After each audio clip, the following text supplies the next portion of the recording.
नमस्कार मित्रांनो, goal post मराठीच्या एका नवीन कोऱ्या व्हिडिओमध्ये तुमच्या सगळ्यांचं पुन्हा एकदा स्वागत आहे. मी स्वप्नील कदम तुमच्या सगळ्यांचं स्वागत करतो. फुटबॉलचं ट्रान्सफर मार्केट तर काय जोरात चालू आहे मित्रांनो. काय काय सांगू एक एक गोष्टी तुम्हाला. तर सविस्तर बोलूया. प्लेयर्स जात आहेत, कुठले प्लेयर्स येत आहेत, ते आपण सगळ्या सविस्तर बोलूया आणि चला सुरू करूया.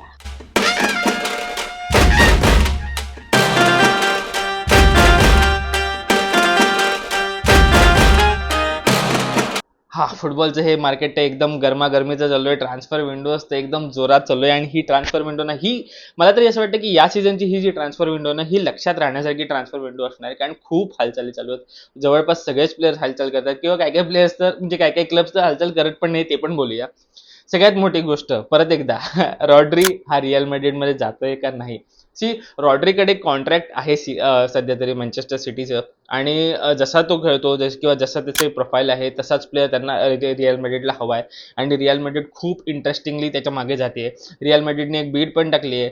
ऑलमोस्ट काहीतरी 60-70 मिलियनची ऑलमोस्ट काहीतरी बीड आहे. पण तेच त्याच्यावरतीच फायनल चालू आहे की ही बीड घ्यायची का नाही. कारण या बीडवरती डिपेंड आहे पुढचं सगळं सूत्र. कारण हे डॉमिनो इफेक्ट होणार आहे ह्याच्यामध्ये. आता कसं, तर एक तर रॉड्री जर रिअल मॅड्रिडमध्ये आला तर चुवामेनी कदाचित निघेल किंवा मग कामाविंगा निघेल किंवा मग त्याच्यानंतर मँचेस्टर सिटी कोणाला घेऊन. आयुब बुवादीशी त्यांची लिंक चालू आहे, तर जवळपास त्याचं पण ऑलमोस्ट डन झालंय. पण त्याच्यानंतर जर आयुब बुवादीला ह्याने आणलं तर मग PSG पण रॉड्रीच्या मागे लागले. मग रॉड्री जाणार कुठे? अरे यार, काय कन्फ्युजन आहे. पण मला तरी असं वाटतं की रिअल मॅड्रिडची ही डील रॉड्री बरोबर ही क्लोज होणार आहे. कारण रिअल मॅड्रिडने पेरेजने पण सांगितलं की एक गॅलेक्टिको सायनिंग त्यांना हवी आहे आणि एक गॅलेक्टिको सायनिंग तो आणून देणार.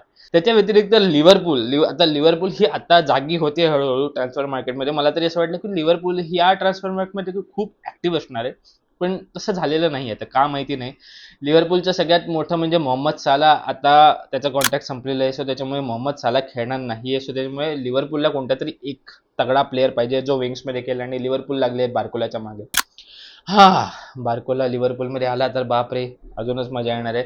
पण आता ह्याच्यामध्ये प्रॉब्लेम असा आहे की बार्कोलासाठी PSG मागते 150 मिलियन.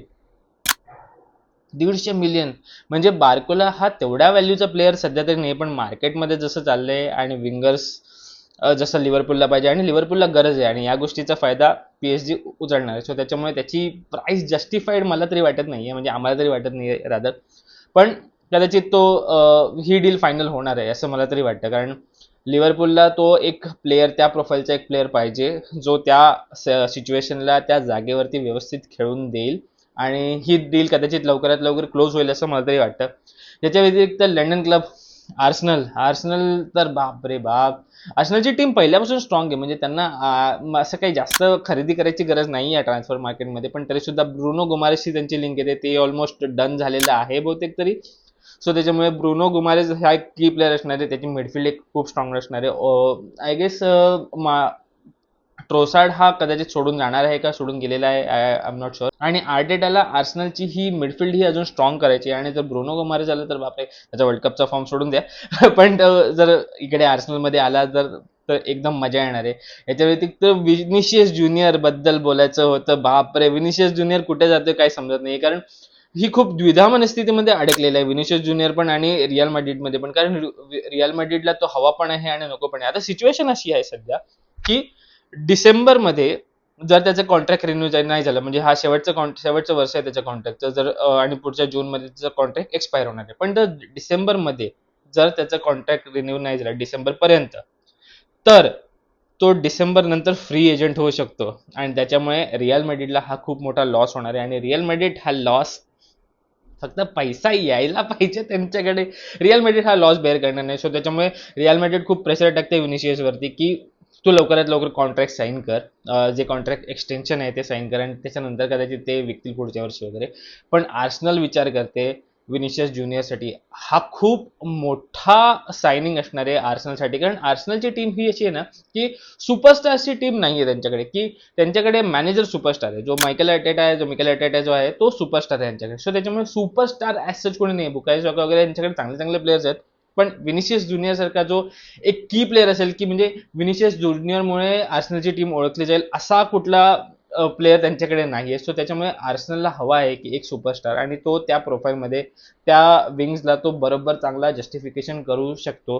सो त्याच्यामुळे ती एक मोठी गोष्ट आहे. आता रिअल मॅड्रिड काय करते, किती पैसे मागते, आता रिअल मॅड्रिड तरी मला नाही वाटत 100-120 मिलियनपेक्षा कमी मागतील, पण आर्सेनलकडे पैसे द्यायला आहेत.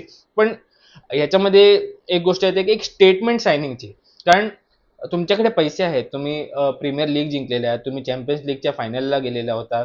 सो त्याच्यामुळे तुमच्याकडे पैसे आहेत, पण इंटेंट की आता तुम्हाला करूनच दाखवायचे, एक थोडीशी दहशत निर्माण करायची. तर याच्यामुळे मला तरी असं वाटतं की आर्सेनलने विनिसियसच्या मागे जावं, कारण तसं पण तुमच्याकडे एक प्लेअर पाहिजे, एक सायनिंग पाहिजे की आम्ही डिफेंडिंग चॅम्पियन्स आहोत, आणि तसं तुम्ही मैदानात उतरले पाहिजे. सो त्याच्यामुळे मला तरी असं वाटतं की आर्सेनलने हात खोलून विनिसियसच्या मागे जावं, तरच मजा येणार आहे, आणि त्याच्यानंतर प्रीमियर लीग तर अजून मजेदार होणार आहे.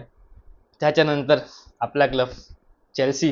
हा, चेल्सी बापरे, हा क्लब ना मला कधी कधी एवढं सरप्राईज करतो, किंवा मग हा क्लब मध्ये कधी कधी मला एकदम फ्रस्ट्रेट करतो. पण सध्या तर मी सरप्राईजच्या या झोनमध्ये आहे, कारण एकीकडे मागची 2-3-4 वर्ष ना हे लोक फक्त 18-19-20-22 असेच प्लेयर स्टार्ट करत होते, की एवढ्या वयाचे वर्ष की नवीन नवीन प्लेयर साईन करायचे, 1-2-3 वर्ष खेळवायचं, लोनला पाठवायचं, त्याच्यानंतर तो विकून टाकायचा, प्रॉफिट कमवायचा. म्हणजे हा एक बिझनेस झाला होता त्यांचा. पण त्याच्या आता जाबी अलोन्सो आलाय, जो तो कुठेतरी ना मेंटॅलिटी चेंज करतोय या संपूर्ण चेल्सीच्या मॅनेजमेंटची. आणि तुम्ही बघाल की याच्यानंतर जेवढे प्लेयर झाले, पलेस्ट्रा आला, लॅक्रॉइक्स आला, अजून असे हे जे प्लेयर झाले ते ना, एक काहीतरी इंटेंट आहे त्याच्या मागे, की एक सर्टन रिक्वायरमेंट होती जाबी अलोन्सोची, आणि ती भरली गेलेली आहे. आणि याच्यामध्येच आता 2 असे प्लेयर झालेले आहेत जे म्हणजे अनुभवी प्लेयर्स जर पाहिजे होते, ते अचानक अनुभवी प्लेयर झाले आहेत. म्हणजे डॅनी वेलबेक हा 35 वर्षाचा, आणि जॉर्डन हेंडरसन हा 36 वर्षाचा. हे 2 प्लेयर साईन केलेले चेल्सीने, आणि ते सुद्धा 2-2 वर्षाचे कॉन्ट्रॅक्ट दिले त्यांना. म्हणजे एक लीडरशिप पाहिजे होती टीममध्ये, जी लीडरशिप कदाचित हे घेऊन घेतील. सर अशी हे सगळे मॅचेस खेळणार नाहीत हे दोन्ही प्लेयर, की म्हणजे संपूर्ण लीगमध्ये 30-30 मॅचेस खेळतात, 25-25 मॅचेस खेळतात, तर हे असं होणार नाहीये. जर तसं झालं तर खूप मोठा एक शर्मेची बाब असणार आहे चेल्सीसाठी. पण हे प्लेयर्स कुठे येतील, जेव्हा अशी सिच्युएशन असेल की जिकडे अनुभव पाहिजे, किंवा मग अशी सिच्युएशन असेल की मॅच काढायची, जिंकलेली मॅच आहे, हारायची नाहीये, काढून टाकायची, तर मग त्याच्या वेळेला हे असे प्लेयर तुम्हाला दिसतील. सो त्याच्यामुळे माझं लक्ष असणार आहे ह्या 2 मोठ्या प्लेअरवरती, की हे 2 प्लेयर कसे खेळतात आणि याच्यानंतर काय करतात. दुसरीकडे मँचेस्टर युनायटेडची लिंक येते चुआमेनी सोबत. ही खूप आधीपासून त्यांची चालू होती की न्यूज, की चुआमेनी येणार, चुआमेनी येणार, कारण जर तिकडे रॉड्री गेला तर मग तिकडून चुआमेनी कदाचित निघून मँचेस्टर युनायटेडमध्ये येऊ शकतो. आणि युनायटेडला सध्या त्यांची मिडफिल्ड रिफॉर्म करायची गरज आहे. अँड्रे सेंटॉस तुम्ही घेतलेला आहे, तुमच्याकडे ब्रुनो फर्नांडिस आहे. सो त्याच्यामुळे अजून 1-2 प्लेयर्स तुम्हाला पाहिजेत. बलेबाच्या मागे लागले होते, पण बलेबाचं काय झालं माहिती नाही. आणि काय होणार हे पण माहिती नाही. पण मला तरी असं वाटतं की ही जी डील खूप महत्वाची डील असणार आहे, आणि ही सुद्धा एक सायनिंग डील असणार आहे, की एक स्टेटमेंट डील असणार आहे, की कुठला तरी एक मोठा प्लेअर ते लोक घेऊन आले. त्याच्या व्यतिरिक्त युव्हेंटसने कोलो मुआनीला डन केलेलं आहे. कोलो मुआनी हा गेला कुठे, नंतर वर्ल्ड कपमध्ये कुठे दिसलाच नाही मागच्या वर्ल्ड कप नंतर, पण तो युव्हेंटसमध्ये येतोय. आय गेस स्पर्समध्ये खेळत होता मागचा सीझन, आता तो युव्हेंटसमध्ये येणार आहे. सो त्याच्यामुळे युव्हेंटसची टीम पण खूप स्ट्रॉंग होणार आहे. आता याच्या व्यतिरिक्त काही काही जे प्लेयर्स आहेत जे खूप बघण्यासारखे प्लेयर असणार आहे, जसं जॅक ग्रिलिशचं काय होतंय, किंवा मग टॉटनमचे हे जो स्क्वॉड झाला तो काय होतंय यार, त्या टॉटनमचा काय स्क्वॉड झालाय यार आता. म्हणजे जी टॉटनम मागच्या वर्षी त्यांनी 15-16व्या नंबरवरती फिनिश केलं होतं, आणि आता हा स्क्वॉड असा ते घेऊन बसले. हो हो हो, टॉटनम यावेळी बहुतेक तरी गाजवणारे मैदान. तर आणि दुसरीकडे जर बघायला गेलं तर बार्सलोना काही प्लेयर साईन करत नाही, कारण बार्सलोना मागे लागणार होती अल्वारेसच्या. आपलं वीकली अल्वारेसचं सेशन, की अल्वारेस काय करतोय, अल्वारेसचं पुढे काहीच होत नाहीये ना. तो अटलेटिकोला टाटा बाय बाय करत आहे, किंवा अटलेटिको त्याला टाटा बाय बाय करत आहे. मध्ये अशी न्यूज आली होती की आर्सेनल पण कदाचित येऊन हायजॅक करू शकते, पण ते पण काही दिसत नाहीये. पण बार्सलोना पण एकदम शांत बसले, की कुठला तरी प्लेअर घ्या, कारण तुमच्याकडे तुमची टीम ही अशी नाही आहे सेटल होण्यासारखी. आताच एक फ्रेंडली मॅच झाली जी पेनल्टीज वरती बार्सलोना हरलेली आहे. सो त्याच्यामुळे काहीतरी चेंजेस करावे लागतील बार्सलोनाला यार. म्हणजे हा मार्केट, हे लोक खूप शांत बसले, तसं शांत बसून चालणार नाही, काहीतरी प्लेयर्स घ्यावे लागतील तुम्हाला सुद्धा. तुमच्याकडे सगळ्यात मोठी जागा तुम्हाला फिल करायची ती स्ट्रायकरची.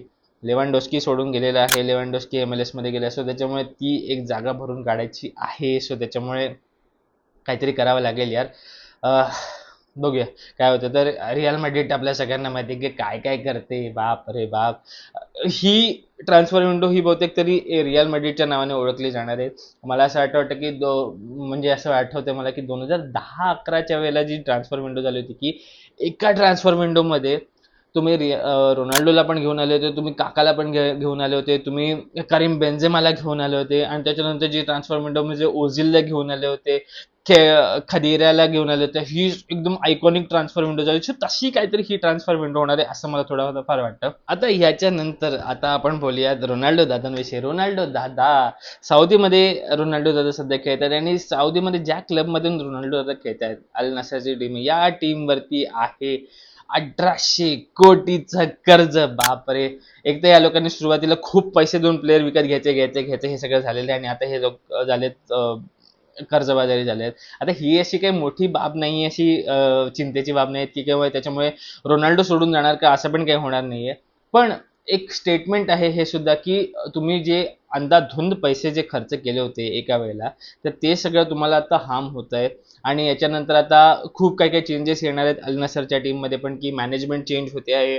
असं पण बोलत गेलं की काही काही स्टेक्स जे होते अल नसरचे, ते सुद्धा कदाचित विकले जातील. रेग्युलेटरी टीम येईल जी सगळं बघेल की काय होतंय काय नाही होतंय, हे सगळं पण होणार आहे. सो त्याच्यामुळे हे बघायला खूप इंटरेस्टिंग होणार आहे की अल नसर काय करते याच्या पुढे. किंवा आता असं पण म्हणतात की कदाचित त्यांच्याकडे ट्रान्सफर बॅन पण त्यांना लागणार आहे, असं पण म्हणतात. कदाचित जे काही व्हायला नको आहे ऍटलिस्ट आम्हाला तरी. पण बघूया आता काय होतं, कारण रोनाल्डोची टीम ही चांगली आहे, अल नसरची टीम खूप चांगली आहे. जाओ फिलिक्स, कोमान, सादिओ माने, रोनाल्डो, अशी चांगली टीम आहे यांच्याकडे. सो त्याच्यामुळे अशी काही त्यांना चिंतेची बाब नाही आहे त्यांच्याकडे. पण कदाचित पुढे येणाऱ्या ट्रान्सफरमध्ये किंवा ट्रान्सफर विंडोमध्ये त्यांना कदाचित त्रास होऊ शकतो. तर हा होता एक छोटासा ट्रान्सफर मार्केटमध्ये जे काय चाललंय त्याचा व्हिडिओ. याच्यानंतर पण ट्रान्सफर मार्केटमध्ये जे जे काय होणार आहे ते आपण कव्हर करणार आहोत. आणि तुम्ही नक्की आमच्या चॅनलला सबस्क्राईब करा. आमच्या इंस्टाग्राम चॅनल बघा, दर्शन आणि मी काय मस्त मस्त रील्स टाकतोय. सो त्याच्यामुळे तुम्ही ते पण फॉलो करा आणि बघत राहा गोलपोस्ट मराठी. आपला फुटबॉल, आपली भाषा.